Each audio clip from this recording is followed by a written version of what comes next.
For years everyone told me the exact same thing. Cut the salt, cut the salt, cut the salt.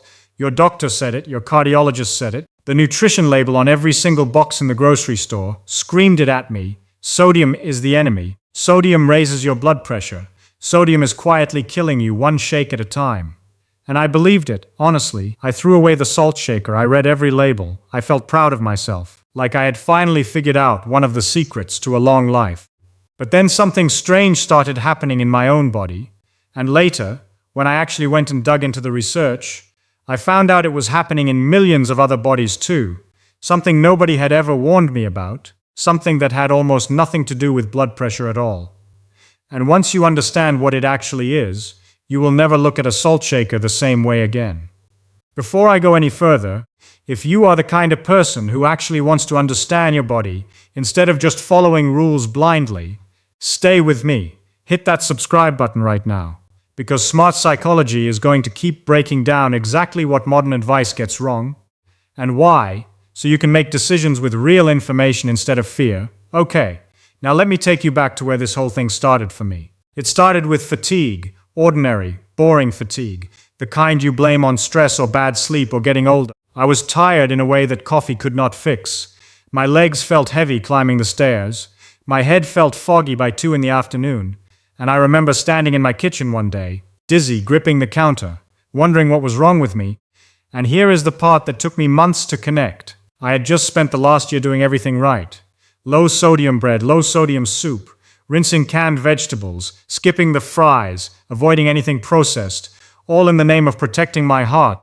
And yet my body was sending me distress signals that made absolutely no sense. So I did what I always do when something does not add up. I stopped trusting the slogan and I started reading the actual science. And what I found changed the way I think about food, about the body, and honestly about most modern health advice in general. Here is the myth, and I want to say it clearly so we are on the same page.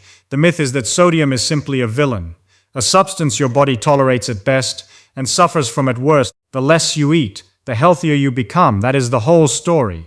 That is what gets repeated on morning shows, printed on pamphlets in doctors' offices, and baked into national dietary guidelines. And I am not here to tell you that sodium is harmless, because for some people, particularly those with certain kinds of high blood pressure, reducing sodium really does help. That part is true. But here is what almost nobody tells you. Sodium is not just a seasoning. It is not just something that makes your fries taste better. Sodium is one of the most important electrical and structural components in your entire body.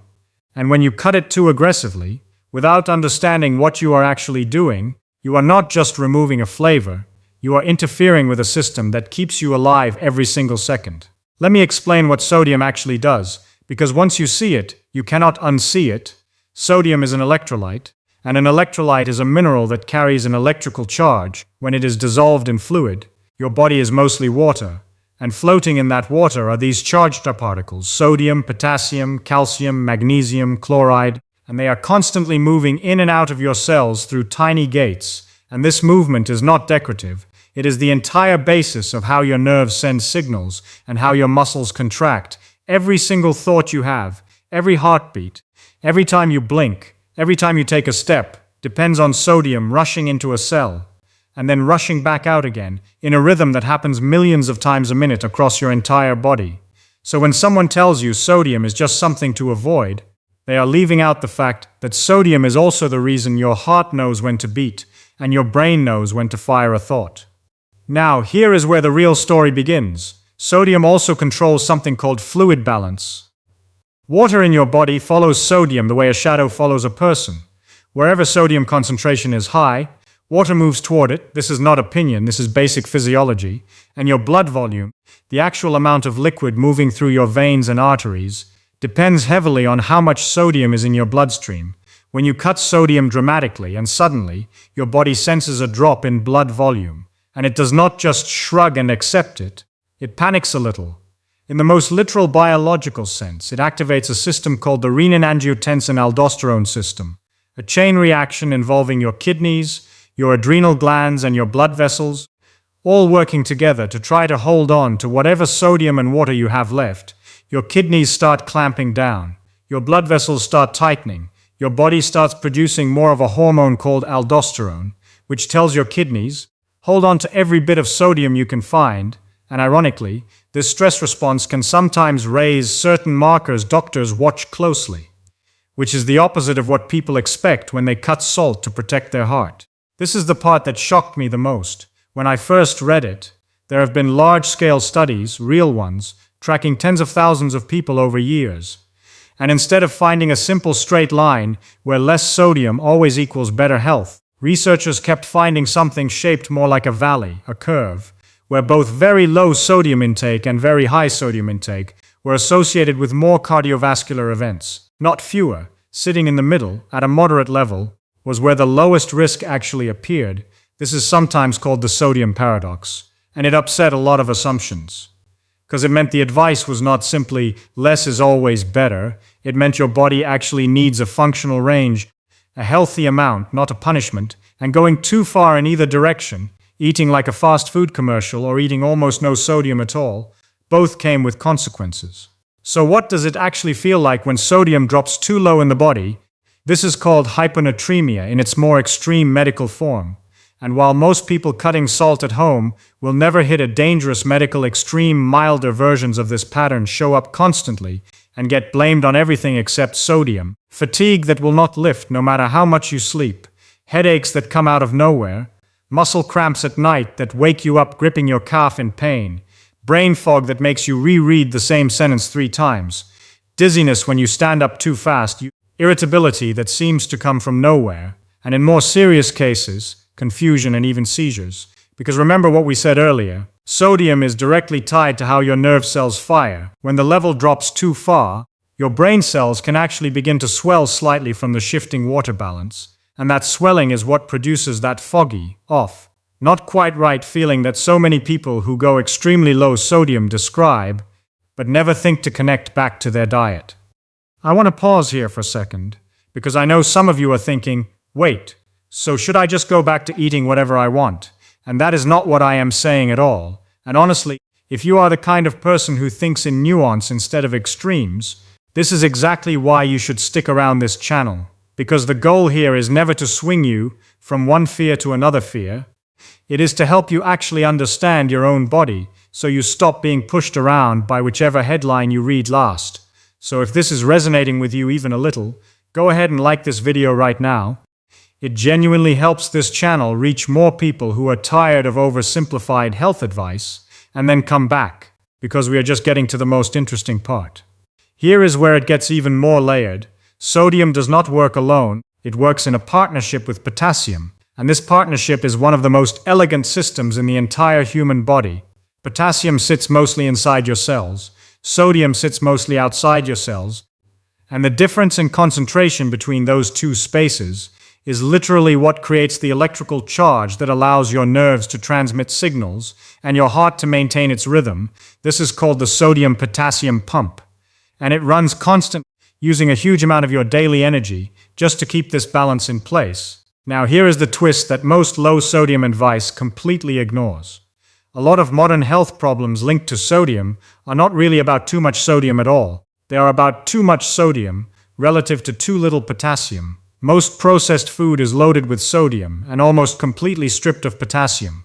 So when researchers looked closer, they found that people who ate diets rich in fruits, vegetables, beans, and whole foods, which are naturally high in potassium, could tolerate normal sodium intake far better than people eating a diet that was high in sodium and low in potassium at the same time.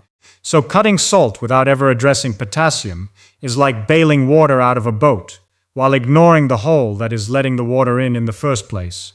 There is another piece of this that almost nobody mentions, and it has to do with your kidneys and how they adapt over time. Your kidneys are remarkably good at regulating sodium when they are given a consistent, moderate amount to work with. But when you drastically and suddenly cut sodium intake, especially if you do it for a long stretch of time, your kidneys shift into an aggressive conservation mode. And some research has suggested this state of chronic conservation can actually increase insulin resistance over time, meaning your cells become less responsive to insulin, the hormone that helps regulate your blood sugar. This does not mean sodium is a health food. It means your body is a finely tuned system that reacts to sudden. extreme changes in ways that are not always intuitive. And it means the phrase "just cut the salt" is a dramatic oversimplification of something your body has been carefully calibrating for hundreds of thousands of years of evolution. And that brings me to something I think about a lot. Our ancestors did not have refined table salt in little blue containers. They got sodium from the natural environment, from meat, from certain plants, from mineral-rich water sources, and their intake was almost certainly far lower than the average sodium-heavy modern diet. But it was also far more stable and far more paired with potassium-rich foods. The human body evolved inside a very specific range of sodium exposure, and modern life has pulled us in two opposite extreme directions at once. One direction pushes people toward ultra-processed foods loaded with sodium and almost no potassium, and the other direction, in reaction to that first problem, pushes health-conscious people toward extremely restrictive, borderline sodium-deprived diets, and both extremes are moving away from the range your body actually evolved to handle. Well, the goal was never zero. The goal was balance. And balance is a much harder message to put on a cereal box than just a scary word crossed out with a red line through it. I also want to talk about something more emotional here for a second, because I think this matters just as much as the biology. A lot of people who go to extremes with sodium restriction do it out of fear. Fear of a heart attack. Fear of ending up like a parent or grandparent who struggled with heart disease, and that fear is understandable, and honestly, it is not a bad thing to care about your heart, but fear makes very bad decisions when it is not paired with real information. Fear tells you to cut everything all at once. Fear tells you extreme is always safer than moderate, but your body does not respond to fear. Your body responds to precise, consistent, moderate signals, sent over months and years, not sudden panic-driven overcorrections. And I think this is actually one of the biggest lessons hiding inside this whole sodium story. The healthiest choice is almost never the most extreme choice. It is the most sustainable one, the one you can actually live inside of for the next 20 years without your body rebelling against you. So let me bring this back to something practical, because I do not want to leave you with just a warning and no direction. If you have been told by an actual doctor to restrict sodium for a specific medical reason, please continue following that guidance. I am not a doctor, and nothing here replaces a conversation with your own physician, who knows your specific history. But for the average person without a specific diagnosed condition, the smarter approach based on the research is not to obsess over cutting sodium to the absolute minimum. It is to focus on where your sodium is coming from, the sodium hiding in ultra-processed foods, in fast food, in packaged snacks, in canned soups loaded with preservatives. That is the sodium worth reducing because it comes bundled with almost no potassium, almost no fiber, and almost no real nutrition. Meanwhile, adding more potassium-rich whole foods to your plate, leafy greens, bananas, sweet potatoes, beans, avocados, tends to help your body handle sodium far more gracefully than simply chasing a lower and lower number on a nutrition label. This is not about being fearless with salt, it is about being intelligent with it. I also want you to pay attention to your own body the way I eventually learned to pay attention to mine. If you are on a very low sodium diet, and you notice ongoing fatigue, cramping, dizziness when you stand, persistent headaches, or a kind of mental fog that will not lift, do not just assume that is normal aging or normal stress. Bring it up with your doctor. Mention your sodium intake specifically, because this is exactly the kind of subtle pattern that gets missed in a short appointment. Your body is constantly sending you information, and one of the most underrated skills a person can develop is simply learning to listen to that information instead of overriding it with whatever the most recent headline told you to do. If any part of this changed the way you think about something as simple as a salt shaker sitting on your kitchen table, that is exactly why this channel exists. Smart psychology is built for people who want to understand the actual mechanics behind the advice they are given, not just follow instructions blindly. So if you want more breakdowns like this one, on food, on the mind, on the hidden systems running underneath everyday life, subscribe, and share this with someone you know who has been white-knuckling their way through a zero-sodium diet out of pure fear, because that person deserves the fuller picture too.